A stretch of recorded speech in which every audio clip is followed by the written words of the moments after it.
성도 여러분, 1월 4일 토요일 아침입니다. 하나님 은혜와 평강이 함께하기를 축복합니다. 좋아요, 구독 꼭 눌러주세요. 우리 천만 성도 큐티하는 그날까지 함께 달려가도록 하겠습니다. 오늘 우리에게 주신 하나님의 말씀은 요한복음 1장 29절에서 42절까지 말씀인데요. 우리 29절의 말씀 같이 읽도록 하겠습니다. 이튿날 요한이 예수께서 자기에게 나오심을 보고 이르되 보라, 세상죄를 지고 가는 하나님의 어린 양이로다. 아멘. 유대인들이 보낸 그 바리새인들과 그리고 그 레인들이 네가 진정 메시아냐, 또는 선지자냐, 엘리야냐 이런 질문을 했었죠. 그러나 요한은 단호히 거절하면서 나는 그리스도가 아니다 라고 이야기를 하게 됩니다. 자, 어쨌든 그 이야기가 끝나고 난 다음에 이튿날 사람들 앞에서 또 복음을 전가할 때에, 하늘나라의 말씀을 선포할 때에, 그때 마침 예수 그리스도께서 요한 앞에 나타나게 됩니다. 사람들 앞에 요한은 이렇게 증언합니다. 보라, 세상 죄를 지고 가는 하나님의 어린 양이로다, 이렇게 선포합니다. 요한은 예수님에 대해서 분명하게 누구신지 알고 있는 사람이에요.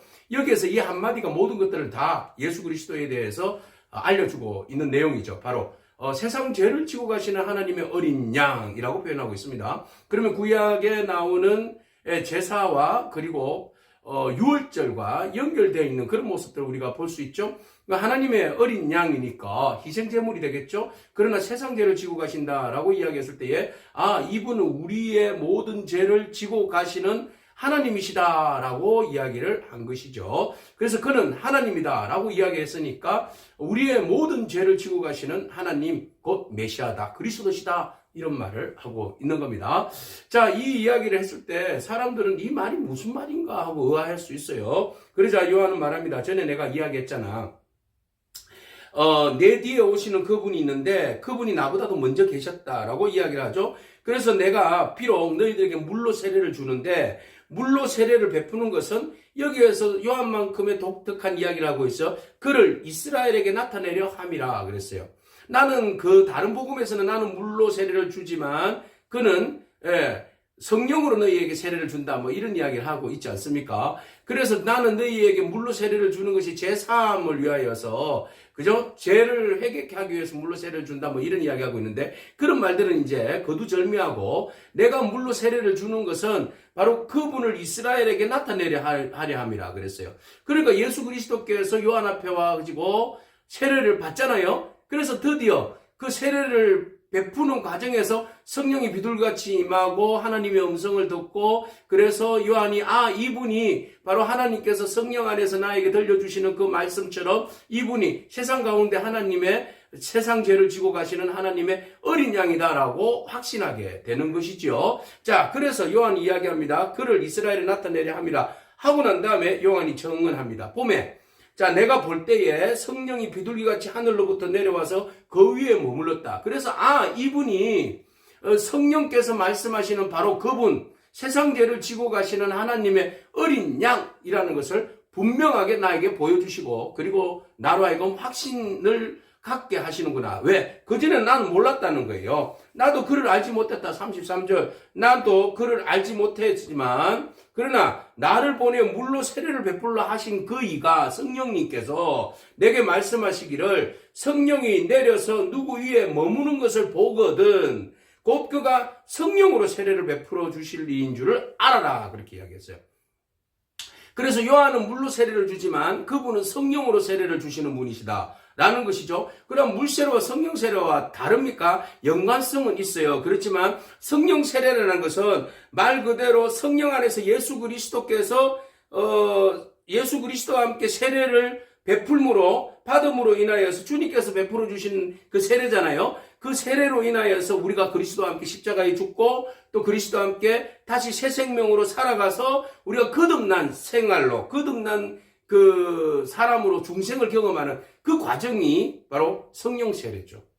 그러니까 성령 세례와 연관되어 있는 것은 예수 그리스도의 십자가의 죽으심과 부활하심, 그리고 그리스도가 십자가 죽을 때 나도 죽고 그와 함께 다시 거듭나는 그런 과정을 우리는 성령 세례라 이렇게 말씀드릴 수 있어요. 근데 요한은 그렇지 않았잖아요. 그저 물 세례만 이야기하고 회개 세례만 이야기했잖아요.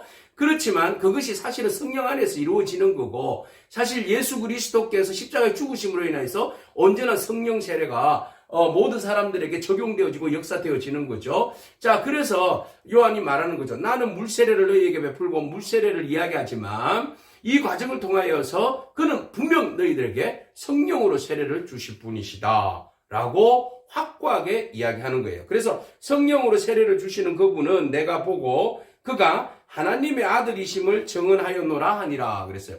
아, 이분이 진짜 하나님의 아들이시다. 이 하나님의 아들이시면 뭐예요? 곧 하나님이시다. 그리스도시다. 메시아이시다. 라고 이야기하는 거죠. 그래서 요한이 지금 전하고자 하는 것은 그가 누구신가에 대한 이야기잖아요. 요한과 더불어서 세례 요한의 지금 주장은 그는 태초부터 계신 분이고 하나님과 함께 하셨고 그는 하나님이시고 말씀 로고스, 그죠? 로고스시고 그에게는 생명이 있고, 예, 그를 믿는 자는 영생을 얻는 그런 놀라운 은혜를 바로 베풀어 주시는 분이 바로 이분이시다. 근데 사람들은 알지 못하잖아요. 그러니까 사람들 앞에서 그분이 누구인지를 보여주시기 위해서 성령님께서 세례 요한의 감동을 통하여서, 성령의 감동을 통하여서 그분이 바로 세례를 베풀 때에 비둘기가 이렇게 성령이 임하시는 것을 보고 이분이 하나님의 아들이시구나. 성령으로 세례를 베풀어 주실 하나님의 아들이시구나 라는 것을 성령 안에서 확신하게 된 것이죠. 이것이 바로 하나님의 계시고 하나님의 신비지 않습니까? 자, 이 이야기를 했을 때 요한은 깨닫는 거죠. 아, 이분이 진짜 세상 죄를 지고 가시는 하나님의 어린 양, 그리고 이사야서나 모든 예언서의 말씀의 성취, 이분은 진짜 하나님이시구나, 하나님의 아들이시구나 라는 것을 이제 요한이 증언하고 또 고백하고 또 따랐던 것이죠. 자, 이 이야기를 요한의 제자들이 있을 거 아니에요. 그래서 이튿날 요한이 자기 제자 중에 두 사람과 함께 썼는데 예수께서 또 이렇게 계심을 보고는 보라, 이제 확신이죠. 확신 있게 이야기합니다. 보라, 하나님의 어린 양이다. 그랬어요. 하나님의 어린 양, 조금 전에도 말씀드렸죠. 그분은 우리의 세상의 모든 죄를 지고 십자가에 죽으실 하나님의 그 대속물, 희생양이시다라는 거죠. 근데 하나님의 어린 양이니까 일반 어린 양이 아니라 하나님으로부터 보낸 자이기 때문에 그는 죄가 없으신 분이시다. 죄가 없으신 분이 온전히 희생양이 되어 주시는 거 아니겠습니까? 그 피로 우리 죄가 씻음 받는 거 아니겠습니까? 그와 연합함으로 인하여서 우리가 구원받는 거 아니겠습니까? 그래서 우리는 하나님의 자녀가 되는 권세를 입는 거 아니겠습니까? 그래서 주님께서 우리로 하여금 그 모든 사실을 영접하게 하시고 영접하는 자, 그 이름을 믿는 자들에게는 하나님의 자녀가 되는 권세를 주셨으니 라고 하신 말씀이 우리 가운데 적용되고 우리 가운데 믿음으로 그것이 온전히 역사되어지기를 간절히 바라는 마음이 이 안에 들어있는 거죠. 그래서 메시아를 선포하는 겁니다. 하나님의 어린 양이다. 그러니까 요한을 따랐던 제자들이 하나님의 어린 양이시구나 하면서 요한의 눈치를 봤을까요? 아니면은 요한이 허락했겠죠. 두 제자가 그의 말을 듣고 예수를 따랐다. 그래서 배신입니까? 그건 아니죠. 요한이 다리를 후리지, 다리 역할을 해준 겁니다. 그래서 진정한 제자는 내 제자가 아니라 주님의 제자, 예수 그리스도를 따르는 것이 진정한 제자인 것을 보여주고 있는 거예요. 그래서 기꺼이 길을 열어놓는 거죠. 우리는 안 돼, 너는 나만의 제자가 돼야 돼, 배신자 같으니라고 막 이렇게 할 수 있잖아요. 그러나 요한은 길을 열어주죠. 오히려 나에게 있어서는 나는 여기까지다. 근데 진정 너희들이 저분의 진짜 하나님의 어린 양의 제자가 되어야지. 그래서 두 제자 중에 한 명은 안드레지만 한 명은 모르겠어요. 나와 있잖아요. 학자들은 요한이다라고 이야기도 하지만 어쨌든 그가 두 사람이 예수님을 따랐어요. 그리고 난 다음에 예수님께서 그를 따르는 것을 보고 돌이켜서 그 따르는 것을 보시고 물어요. 무엇을 구하느냐 이래요. 이 말은 너희가 왜 나를 따르느냐 이런 말이에요. 그죠? 무엇을 구하느냐라는 거죠. 그 제자들은 진정으로 메시아를 구하는 거잖아요. 네, 이분이 진짜 하나님의 아들인 것을 믿고 따르기를 원하는 거잖아요. 그래서 그들은 뭔가 이게 그 요한이 하나님의 어린 양이라고 하니까 거기에 대해서 더 알고 싶었고 그분이 진정 하나님의 어린 양인 것을 확인하고 싶었던 거죠. 그래서 반신반의했던 거 아니겠습니까? 그래서 묻습니다. 무엇을 구하느냐라고 이야기하니까 이르되 그들이 초기에 예수님에 대한 고백에 랍비라고 이야기했어요. 랍비여 어디 계시오니까 하니 번역하면 선생이라 그랬어요. 어디 계시나이까 당신이 가는 길이 어디입니까? 이런 거 아니겠습니까? 그래서 랍비어라고 묻고 너희가 뭘 구하느냐? 그러니까 당신은 어디 계시오니까 그랬어요. 예, 뭐 하시는 분이십니까? 당신의 역할은 뭡니까? 앞으로 당신 믿어도 되겠습니까? 뭐 이런 이제 질문들이겠죠. 그러자 예수님께서 와 보라 이렇게 했어요. 와서 보라 그랬어요. 이 말은 나를 따르라는 거죠. 너희가 진정으로 내 제자가 되기 위해서 너희가 되기를 원한다면 나와 나를 따라서 비로소 어떻게 해요? 나와 함께 관계를 맺고 예, 그리고 나와 함께 동거하며 내 뜻을 알고 그리고 나를 믿고 신뢰하고 내가 원하는 뜻대로 너희가 한번 살아봐라. 나를 경험해봐라. 이런 말 아니겠습니까? 그래서 진정으로 요한의 말을 듣고 요한의 제자가 보라 하나님의 어린 양이다. 세상 죄를 지고 가는 하나님의 어린 양이잖아요. 하나님의 어린 양이다. 그러니까 하나님이시다. 메시아다. 그리스도시다. 이런 이야기 하니까 그들이 그 제자들이 예수님을 따르게 되었고 그래서 예수님에게 진정으로 그가 하나님의 아들이신 것을 알고자 주님 앞에 나왔던 거죠. 그래서 주님께서 와보라.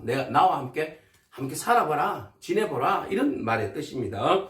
그래서 그들이 예수님을 보고 그날 함께 거하니 이게 중요한 거잖아요. 그래서 그들이 예수님과 함께 거했어요. 10시쯤 되더라. 4시, 오후 4시. 그래서 예수님의 말씀과 행적과 그리고 모든 것들을 그들이 보고 듣고 느낀 거 아니겠습니까? 자, 그들이 보고 듣고 느낄 때에 그들의 스승이 요한도 그렇게 이야기를 했고 그들이 실질적으로 예수님을 보니 그들의 마음속에 성령의 감동이 일어난 거죠. 그래서 그 마음속에 감동이 일어났는데 그 감동이 처음에는 랍비라고 고백했던 그가 안드레가 죄송합니다. 메시아인 것을 확인하게 된 거예요.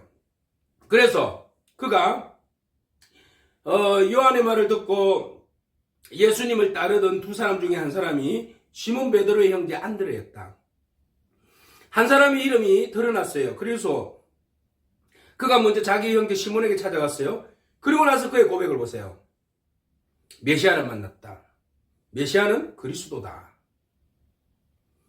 어떻게 이렇게 변화될 수 있죠? 순식간에 변화가 이어졌어요. 예수님을 만나고 난 다음에 처음에는 랍비어 그냥 선생님이요 이런 거죠. 근데 그 선생님에서 메시아로 전환이 되었어요. 예수님을 만나고 난 다음에 그의 인격과 그의 삶과 그의 영이 완전히 깨어져 버린 거죠. 주님을 만나면 이렇게 우리의 영혼이, 우리의 지성이, 우리의 영성이 완전히 바뀌어지는 줄로 믿습니다. 물론 그 작업을 누가 하십니까? 성령님께서 하시는 거죠. 그래서 우리가 보라 하나님의 어린 양이다 라고 이야기했을 때에 그 어린 양 앞에 나아갈 때에 우리가 전 인격이 변화될 줄로 믿습니다. 우리의 믿음의 모든 근본이 완전히 바뀌어지는 줄로 믿습니다. 성령님께서 역사하시는 거잖아요. 그래서 그가 볼 때에 메시아다, 그리스도다 라고 깨닫게 되었고 자기의 형제에게 가서 이야기합니다. 내가 메시아를 봤다. 메시아를 만났다. 그렇게 이야기를 합니다. 그래서 그 동생 베드로도 시몬이라고 나와 있어요. 처음에는. 그리고 그가 동생 베드로를 형제 베드로를 예수님께로 데리고 갑니다. 그래서 요한의 아들 시몬 예수님께서 네가 요한의 아들 시몬이잖아. 장차 너를 게바는 베드로잖아요. 베드로는 뭐야? 반석이잖아요. 그러니까 네가 장차 게바라 하리라 그랬어요. 예수님께서 벌써 이름까지 바꿔줬어요. 그의 삶이 그의 이름이 예수를 만나고 난 다음에 또 베드로라 시몬에서 베드로 게바로 이름이 완전히 바뀌어버린 거예요. 요한의 아들 시몬이 앞으로 교회의 중심이 되는 반석으로 바뀌어버린 겁니다. 이런 놀라운 은혜를 경험하게 되는 거죠. 그래서 하나님의 어린 양을 증언하는 세례 요한, 그리고 결국은 그의 제자들이 예수님의 진정한 제자가 되어서 따르는 모습들, 이 모습들을 오늘 우리가 본문 말씀을 통하여서 보게 되는 거죠. 자, 오늘 여기에서 예수님은 누구십니까? 세상 죄를 지고 가시는 하나님의 어린 양이십니다. 누가 뭐래도 예수 그리스도는 세상의 모든 죄를 지고 가시는 하나님의 어린 양입니다. 그분은 우리의 뭐가 되십니까? 하나님의 아들이 되십니다. 그분은 뭐가 되십니까? 안드레가 고백했던 바로 메시아이십니다. 그리스도십니다. 오늘 그분이 우리의 하나님이시고 우리의 주가 되시고 우리의 모든 죄와 허물을 씻어주시고 오늘 우리에게 뭘 베풀어 주시는 분이십니까? 성령의 세례를 다하여 주셔서 우리로 하여금 옛사람은 죽게 하시고 죄된 우리의 인생은 죽게 하시고 그리스도와 함께 십자가에 죽어 다시 부활하여서 우리에게 영생을 주시는 분이신 줄로 믿습니다. 그 새 생명을 우리가 얻은 줄로 믿습니다. 자, 그 다음 우리가 적용점을 찾아본다면 세례 요한처럼 영으로 깨어있어서 그가 그리스도이심을 알고 깨닫는 은혜가 우리에게는 필요합니다. 물론 하나님께서 조명해 주셔야 되죠. 그 조명해 주시기 전에 먼저 우리가 주의 말씀 가운데 영으로 깨어있는 그런 저와 여러분이길 축복합니다. 그래서 영적으로 주님 주시는 그 은혜와 그 느낌과 그 감성들을, 영적 터치들을 우리가 제대로 알고 깨닫기를 바랍니다. 그리고 더욱더 중요한 것은 조연의 역할이죠. 내가 그리스도이심을 알고 내 제자가 아니고 그리스도의 제자인 것을 우리가 인정하고 그리스도께로 보내드릴 수 있는 믿음이 중요해요. 우리는 내 사람을 만드는 게 아니라 하나님의 사람, 그리스도의 사람을 만들어야 할 줄로 믿습니다. 그래서 한 제자와 안드레를 그리스도의 제자가 되도록 주께로 보내드렸다. 그들이 또한 주님을 만나서 랍비에서 메시아로 받아들이게 되었고 그 메시아를 그의 또 다른 형제에게 전가하는 또 다른 정은자가 정인이 되었다라는 것이죠. 그래서 또 한 사람의 정인자가 또 다른 정인을 놓고 또 다른 정인을 놓고 또 다른 제자를 만들고 또 다른 제자를 만드는 역사가 일어나는 것이죠. 오늘 예수 그리스도를 진정한 세상자를 지고 가시는 하나님의 어린 양으로 믿고 따르고 고백하고 하나님의 아들이심을 바라보면서 메시아 그리스도인 것을 믿고 신뢰하고 따르는 저와 여러분이길 바랍니다. 그리고 우리가 이 생명의 주를 또한 우리가 증거할 수 있는 은혜와 능력이 저와 여러분 가운데 있기를 축복합니다. 아멘. 기도하겠습니다. 주님 감사합니다.